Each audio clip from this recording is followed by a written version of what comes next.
شروع اللہ کے نام سے جو بڑا مہربان نہایت رحم والا ہے۔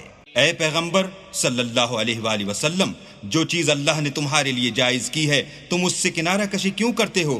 کیا اس سے اپنی بیویوں کی خوشنودی چاہتے ہو؟ اور اللہ بخشنے والا مہربان ہے۔ اللہ نے تم لوگوں کے لیے تمہاری قسموں کا کفارہ مقرر کر دیا ہے، اور اللہ ہی تمہارا کارساز ہے، اور وہ دانا اور حکمت والا ہے۔ اور یاد کرو جب پیغمبر نے اپنی ایک بیوی سے ایک بھید کی بات کہی تو اس نے دوسری کو بتا دی۔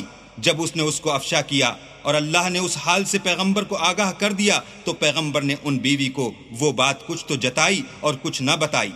تو جب وہ ان کو جتائی تو پوچھنے لگیں کہ آپ کو یہ کس نے بتایا؟ انہوں نے کہا کہ مجھے اس نے بتایا ہے جو جاننے والا خبردار ہے۔ اگر تم دونوں اللہ کے آگے توبہ کرو تو بہتر ہے، کیونکہ تمہارے دل کج ہو گئے ہیں۔ اور اگر پیغمبر کی ایذا پر باہم اعانت کرو گی تو اللہ اور جبرائیل اور نیک کردار مسلمان ان کے حامی اور دوست دار ہیں، اور ان کے علاوہ اور فرشتے بھی مددگار ہیں۔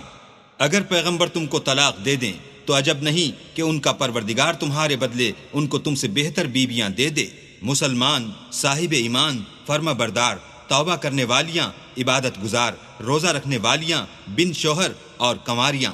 مومنو، اپنے آپ کو اور اپنے اہل و عیال کو آتش جہنم سے بچاؤ، جس کا ایندھن آدمی اور پتھر ہیں، اور جس پر تندخو اور سخت مزاج فرشتے مقرر ہیں۔ جو ارشاد اللہ ان کو فرماتا ہے اس کی نافرمانی نہیں کرتے، اور جو حکم ان کو ملتا ہے اسے بجا لاتے ہیں۔ کافرو، آج بہانے مت بناؤ، جو عمل تم کیا کرتے ہو انہی کا تم کو بدلہ دیا جائے گا۔ مومنو، اللہ کے آگے صاف دل سے توبہ کرو، امید ہے کہ وہ تمہارے گناہ تم سے دور کر دے گا اور تم کو باغہائے بہشت میں جن کے نیچے نہریں بہ رہی ہیں داخل کرے گا۔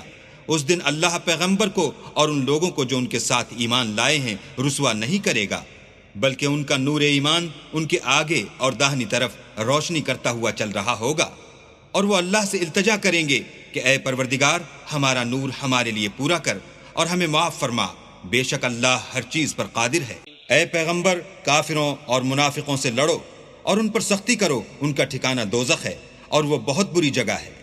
اللہ نے کافروں کے لیے نوح کی بیوی اور لوط کی بیوی کی مثال بیان فرمائی ہے۔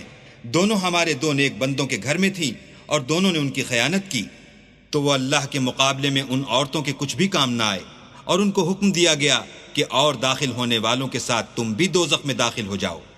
اور مومنوں کے لیے ایک مثال تو فرعون کی بیوی کی بیان فرمائی کہ اس نے اللہ سے التجا کی کہ اے میرے پروردگار، میرے لیے بہشت میں اپنے پاس ایک گھر بنا اور مجھے فرعون اور اس کے اعمال زشت مآل سے نجات بخش، اور ظالم لوگوں کے ہاتھ سے مجھ کو مخلصی عطا فرما۔